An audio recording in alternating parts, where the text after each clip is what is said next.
In this video, we're now going on to the next turn in Guderian's Blitzkrieg. This is a drive on Bryansk scenario. So it's now October 5th, 1941. And in the weather roll, we have fair weather and normal flight, which is very common in October. So no surprises there. The Soviet player actually obtains initiative this time by die roll.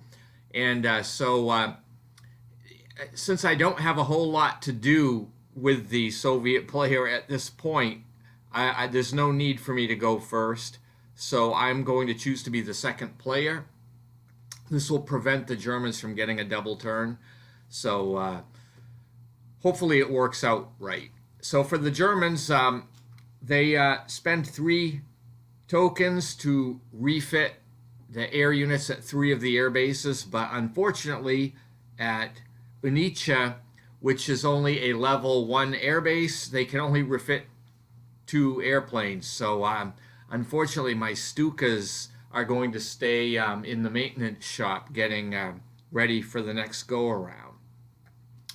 I was able to use some of my trucks to move supply points up to Dmitriev Lugovsky, and I don't know if I took a photo of that, but I think I did.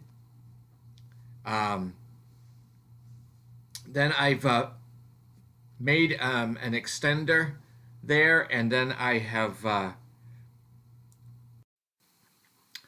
so the 3rd Panzer fuels up, and the 3rd motorcycle drives all the way into Orel, and there's nobody there except an airbase.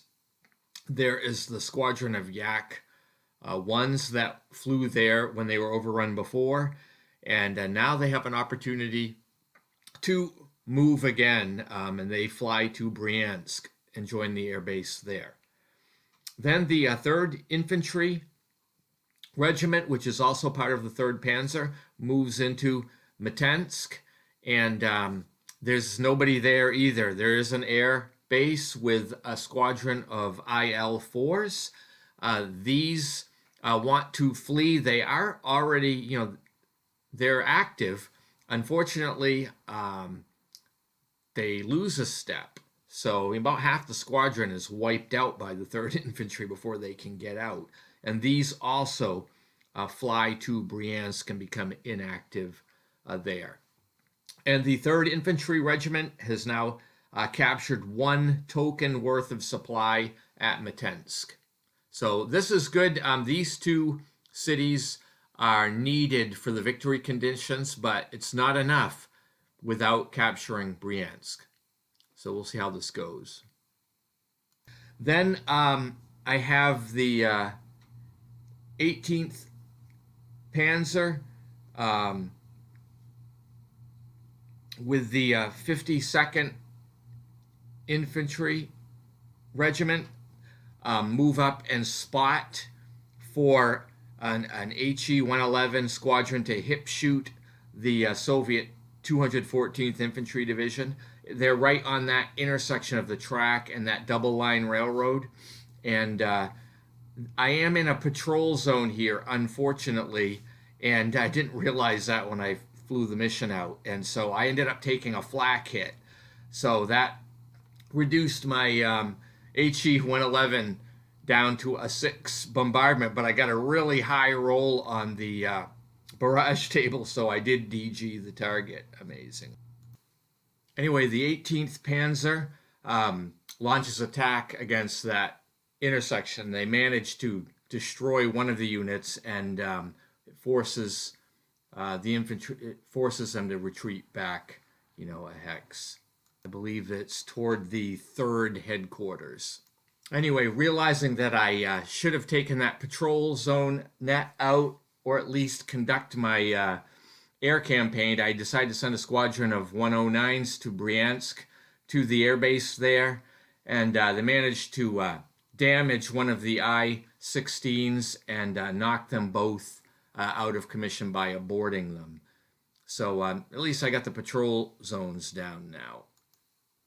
Anyway, with that patrol zone down, then I sent in a squadron of Ju-88s to hit the 38th Infantry Division right across that Mina River.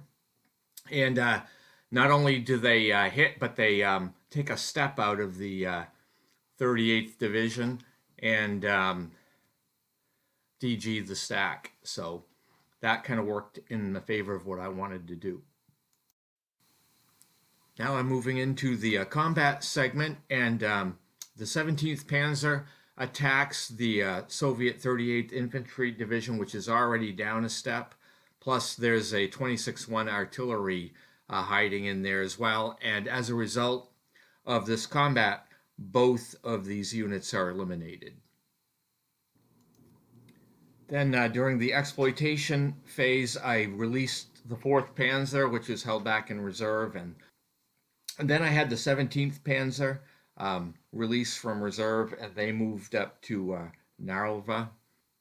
Anyway, thanks for watching, and I hope you have a great day.